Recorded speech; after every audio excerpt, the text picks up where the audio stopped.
بسم الله الحمد لله والصلاة والسلام على رسول الله وعلى آله وصحبه ومن والاه.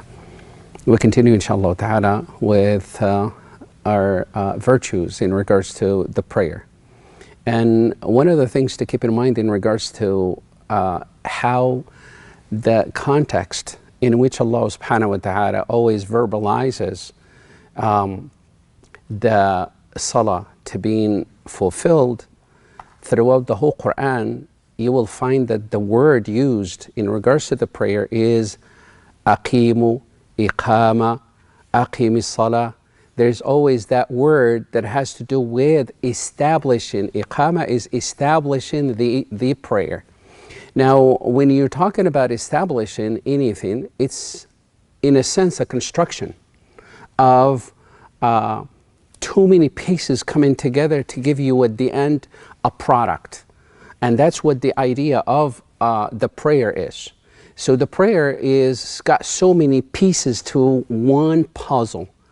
And it is very, very important to keep that in mind, because opposite to how the Prophet ﷺ said it in the hadith of Abdullah ibn Salam, one of the rabbis in Medina that embraced Islam, he reported this hadith of the Prophet ﷺ where he said, ﷺ, Ya ayyuhan nas, O people, afshu salam, spread the peace amongst one another.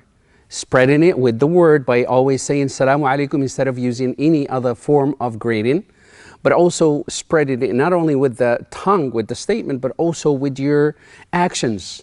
Always be a peaceful person, a peace towards another person, meaning you always keep your harm away from others.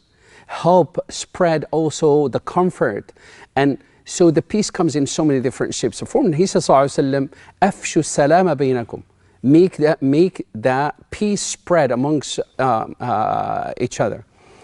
Wa at'imu ta'am. Afshu salam wa at'imu ta'am. Be the people who are also in the habit of feeding others, because this is when you invite people for food, it is also an invitation not just to satisfy their hunger, but it also has the element of drawing the closeness of the hearts through that form of feeding. وَصَلُّوا, and this is the terminology that the Prophet ﷺ used. And he says, pray at night while others are sleeping. وَصَلُّوا بِاللَّيْلِ وَالنَّاسُ نِيَامٍ. The result of that is the reward from Allah subhanahu wa ta'ala. He says, تَدْخُلُوا الْجَنَّةَ بِسَلَامٍ. You will enter the Jannah in a peaceful way. This is granted by Allah subhanahu wa ta'ala. So my point is how the Prophet ﷺ used the term sallu instead of say aqimu as-salah, establish the prayer. On the other hand, Allah subhanahu wa ta'ala, through the whole Quran, you will not find salli.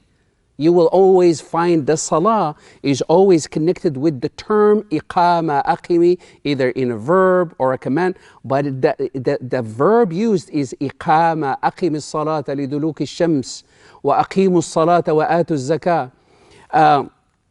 Establishing the prayer goes to show that when it comes to the prayer, has so many pieces, two facets to it.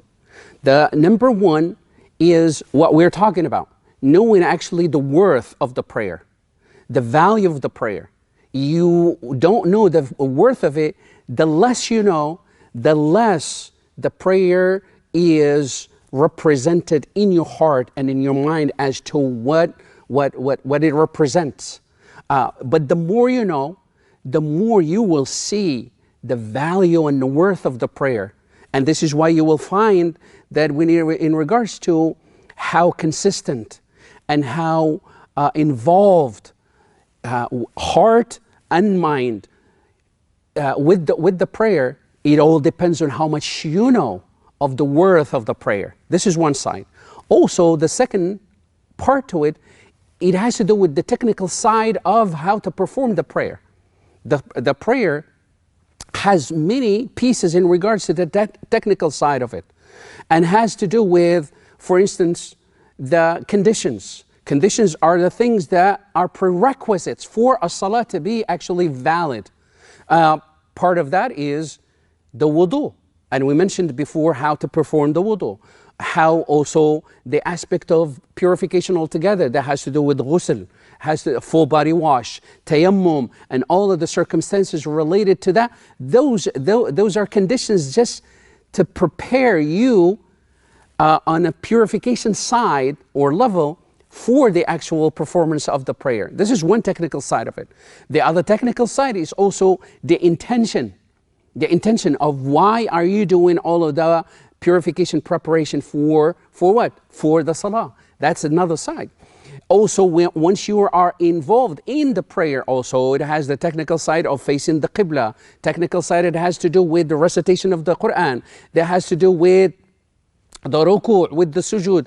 All the technical side, they have to be also done in accordance to how the Prophet ﷺ performed it. This is why you will see that the salah will have its worth in our heart and mind once we know the two sides to what makes a salah established the way Allah Ta'ala required it from us. Allah did not say just go ahead and pray, but rather establish it, meaning there's so many pieces that we have to work on bringing together to give us the product, for lack of a better word, and that is the beautiful prayer that we primarily are the ones to benefit from.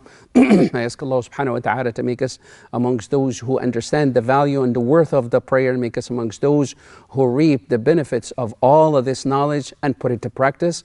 قولوا قولي هذا واستغفر الله لي ولكم صلى الله وسلم على نبينا محمد الحمد لله رب العالمين.